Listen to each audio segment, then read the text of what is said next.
Hello, guys. In this video, I'm going to talk about something different. I think that it's not on YouTube, and I haven't seen anyone mentioning the Kelly dolls that are materials of the movies of the Barbie franchise. So I would like to talk about them and pay homage to those beautiful Kelly dolls that nobody talks about. I would like to see which is your favorite. As for the first movie, we have the Nutcracker. We had the Snow Fairy, the Ice Fairy, that helped Clara and Eric get out of the cave. She really used to be my favorite because she was a winter fairy. Her clothes were beautiful. She was cute. My sister had this flower, the spring fairy, that she loved. There was also the peppermint girl and the gingerbread boy and Captain Candy and Major Mint. I think that I understand why they turned them into Kelly, into Tommy dolls, because I think they wouldn't sell if they were sold as adult dolls, because it was also the first movie that came out. There wasn't an established fan base. They were trying to create more girly stuff, and I think the Tommies were like them in childhood form, and it would sell better. In Rapunzel, we had Stefan's sisters and his little brother. Rapunzel meets Stefan because she saves Katrina. I really love Lorena because she has this beautiful dress that looks like Rosella's from the Island Princess, which is one of my favorite dresses. And they were very cute. I don't think they were like that important in the storyline apart from that, but I really loved them and I had them all as a kid. They were very cute. The Swan Lake kids were my favorites, especially Carlita. I loved their clothes, I love everything that they had. I still have those dolls and everything. So they were Carlita the skunk, Ivan the hedgehog, Marissa the fawn, Liana the fox, Kelly the cygnet, which was the only one that was speaking apart from Ivan and Carlita, and this was always bothering me. And because the other kids were not known, their names weren't known, I knew them because there was a game that had their names on, and because of the toys. And they were important to the storyline. They helped move the storyline forward. They were teaching Odette how to dance.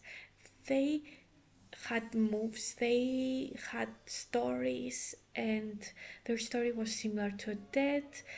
They defined some parts of the story in contrary to other movies that were just kids, just decoration, just beautiful toys. They were more than that.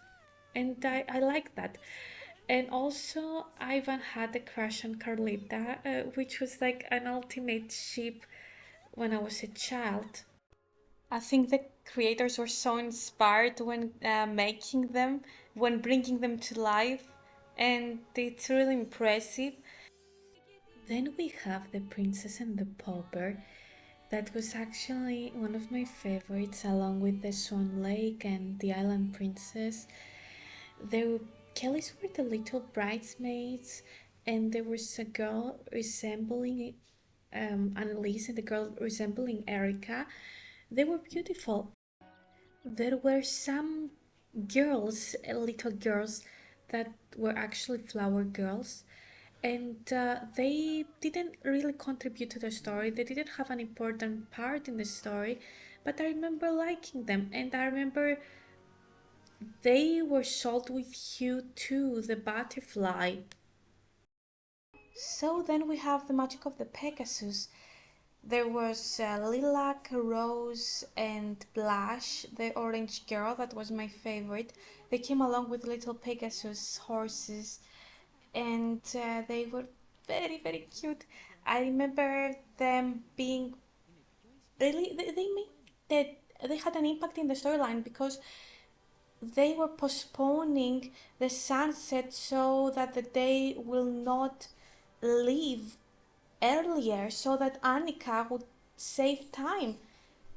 And they really didn't have those gorgeous dresses or the special dresses that we see in the Swan Lake, but they had something that was special in their own way and something very cloud, ethereal, and beautiful. And I love those kids, and especially as I said, I loved Blush very much as a child. I really remember wanting to buy her so much. In Mermaidia, we see that the Kellys that were the Mer Fairies having also some important push in the storyline because they were the ones that spoke about the snail that was actually going to help Nori and Alina. They were very unserious and it was funny and they were adorable too. But I remember having that little fairy that told Elena that Nalu is in trouble as a ring baby doll. I just don't remember having the fairies that were mermaids too. I don't remember even them being sold. Maybe I did have them. I just don't remember it because they weren't like my favorites as a child. As for Fairytopia, the magic of the rainbow, there were these little cute, colorful tooth fairy dolls. I don't remember them very well. I remember having maybe one or two of them. I remember them being like keychains, and they were cute. As for the 12 dancing princesses, I mean, nobody can like deny that Janessa, Kathleen, and Lacey were the most important Kellys, aka Shellys, because Lacey saved their father basically, and this movie showed me as a kid that everyone can have flaws and deficiencies, and then at the same time can make a huge difference. And it was very inspirational. I remember them being spinning dolls. I remember having a power bank that they were put on, and as soon as they were charged for some seconds they would spin around, resembling ballerinas dancing. As for the Christmas Carol, the Kellys were actually not Kellys. They were the Christmas spirits, the present, the past, and the future. I think that it was a good decision because, as I said in the Nutcracker, I think they wouldn't be sold if they were sold as adults. For example, the spirit of the future Christmas was like too mature for a child. It was too mature for me too. Right now, I really love her as a character. I just don't think that a child that can't invest in too many toys would choose one of the spirits, but them being sold as Kelly's all together was a great move, and I think Mattel has a lot of creative ideas.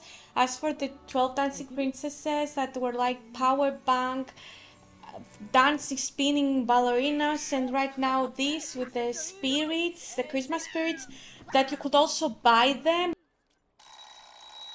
I don't think that they would sell a lot as adults, so I think it was a great move of Mattel to turn them into children Kellys because they don't ruin the storyline either. The storyline stays stable, and there's no impact actually in which form they're going to be sold because you just want to buy them and you see them as cute little girls, and I think this marketing worked for them.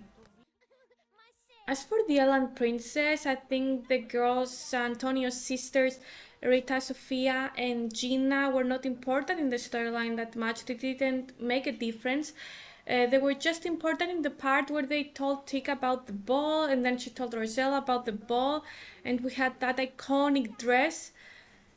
I think they were also well crafted as toys because they had magnet on their torso and they were shot with Tika, and Tika would spin her trunk and lift them up and sit them on her.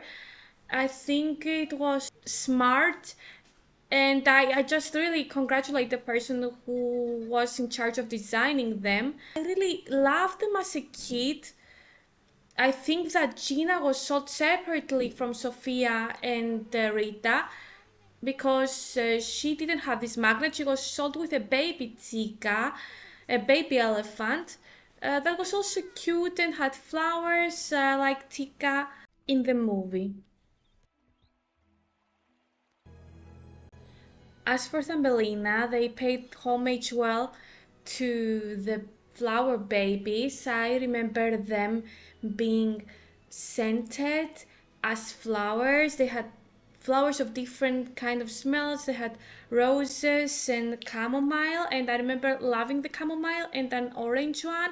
I remember them being bracelets, and again they were very smart because a child is going to buy these, and it's colorful and playful, and it looks good to the eye, and also they really smelled very nice. And I think that if you saw them in the movie, you would like to pet them. As for the Diamond Castle and the Three Musketeers, I think that those little Kellys, the children, served nothing in the plot. They were nothing important in the plot. I think that the dolls were just for decoration, just for promotion. I think they had cute little horses with glitters, and I remember having maybe the red one of them. I just don't think that they were so easy to remember to somebody. I mean, someone is not going to remember them because they didn't really do anything in the plot, and they didn't even exist in the Three Musketeers. I think they were just there for promotion, but they were cute. So I think that in the Three Musketeers, they were just miniature versions of the characters.